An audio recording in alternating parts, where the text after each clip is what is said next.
Hi, and thanks for joining me today. Today we're going to be talking about perception and why our perception of the world isn't necessarily universal truth. Perception is our opinion about something. It's our preference, and it's based on our past experiences. We have a story that goes with our perception, and we tend to live from our story. If you go back to the Yoga Sutras of Patanjali and you take a look at the 5 mental fluctuations, chitta vritti, we come to know that an individual's conscious awareness is made up of 5 different fluctuations. And these include truth, perception, verbalization, memory, and sleep. Truth is universal truth. It is what it is. I can see it, or I can directly infer it, or it's been told to me by a trusted source.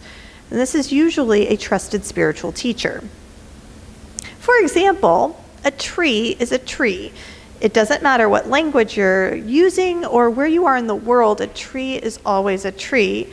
It might be a different word than we use in English, but it's still a tree. A tree is never the equivalent of a shoe, for example, or a tree is never the equivalent of a tire. Universally, everywhere you go, a tree is a tree is a tree. Now, my perception of that tree is based on my experience. I either like the tree or I don't like the tree.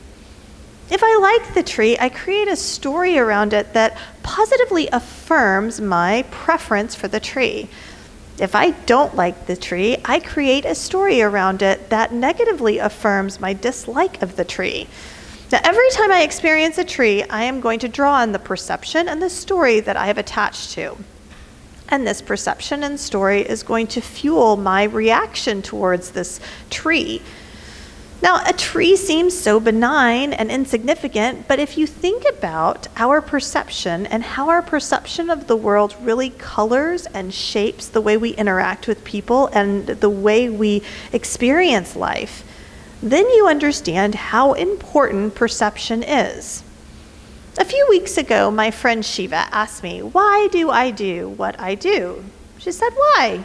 Why do you want to uplift collective consciousness?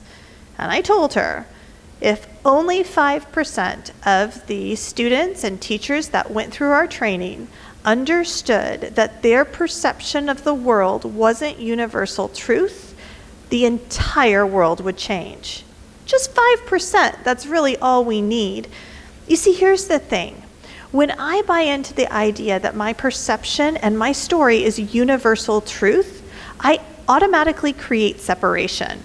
And separation, being the root of all suffering, perpetuates the suffering of the collective consciousness. It's not just me or somebody else that suffers, it's everyone. We're seeing this right now in our world. Many people have many different opinions about many different things. Their opinions aren't truth. It doesn't matter how morally or ethically righteous they feel about their perception of the world. None of it is true. The only thing that's actually true is we are beings in a human experience. Everything else is our karmic material. My experience as a child, an adult, and a young adult shaped my perception of the world.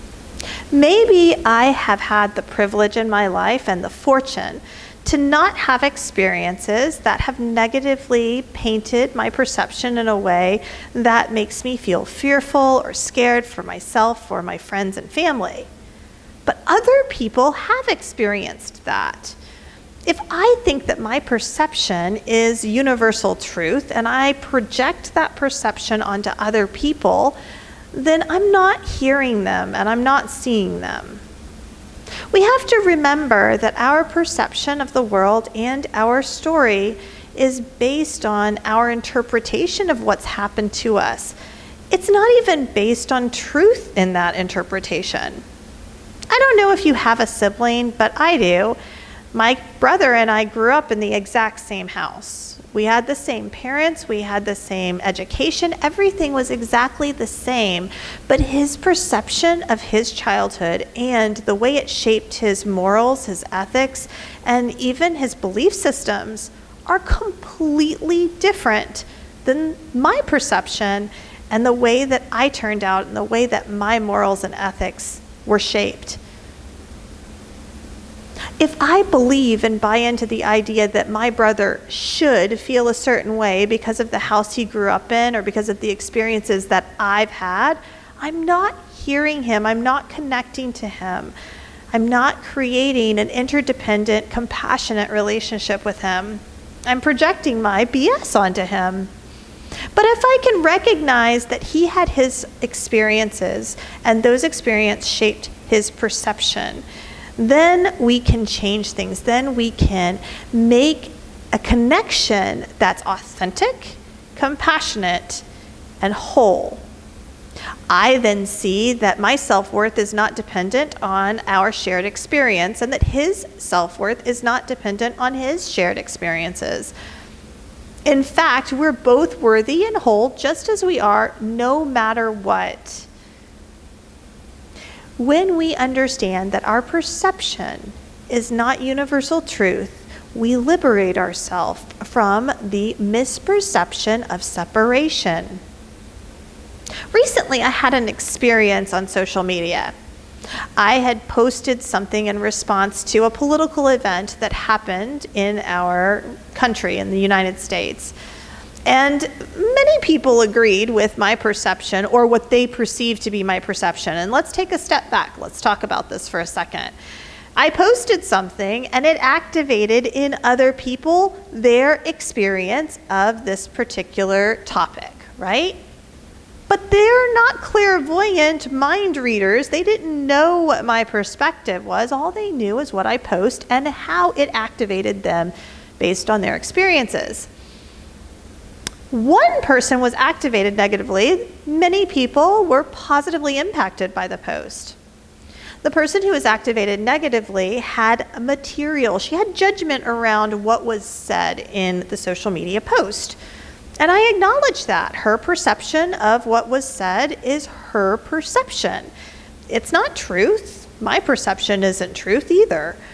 The only thing that's true is we are beings in this human experience. That we are all awareness in which everything is arising. Nobody's better or worse than somebody else. We are all karmic embodiments of spirit life living you. Now, when I understand that that is universal truth, that's what we're talking about, this unequivocal, undeniable, universal truth, the fabric of our experience, then I can take a step back and I can understand that we are all one. We are all one awareness. We all have different lenses. Think about how much more compassionate you would be, how much more compassionate others would be to you if they understood that you could both have your own perceptions of the world and even experiences, even the way that people are treated, but you can also have mutual respect for each other's shared life experience. You can have compassion no matter what. When we begin to use perception as a tool to check in with ourselves, then we begin to understand our material on a much deeper level. If I get activated by someone, I need to ask myself why I got activated by them.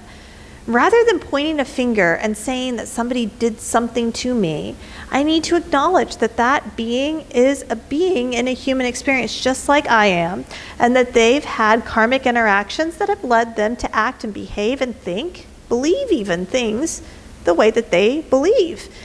And that has no impact on my self-worth or their self-worth. I can put them aside. I can have love and compassion for the being, and then I can identify what irritated me and upset my material.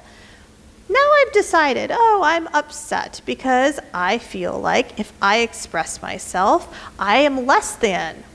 Some people might say, If I express myself and someone doesn't agree with me, then that impacts my self-worth and validity. But is that true? Nope, it's a misunderstanding. I can then forgive myself for buying into the BS, to a bad belief system. It's okay if somebody doesn't see it my way, and it's okay if somebody doesn't see their material. It's okay. I can forgive myself for buying into the idea that everyone needs to be on the same page. I can forgive myself for buying into the idea that there is anything wrong or bad with me if someone disagrees with me. And I can forgive myself for buying into the idea that any one perception is universally true. When I take the steps to look at my material, I start to depolarize my perception of the world. I let go of attachments, and I begin to step into a place where I have more space to be more compassionate. Ultimately, this is the practice of yoga: non-attachment, non-aversion, openness to what is arising as it arises. Understanding that truth is ultimate and real, and that everything that is not real or ultimate is a perception or a story. It's a frequency that's not meant to stay. It dissipates, it dissolves, it moves, it changes shape, it changes color, it changes the way its energy is radiating in the universe. When something changes, it's not universal. It's not universal truth. It's just perception. From a yogic perspective, this is really important. Our perception, our story, all of these things are not true because they don't remain the same. In yoga, the only thing that is actually true is universal conscious bliss. It's the only thing that doesn't change, that never dies, that can't be born, that can't disintegrate.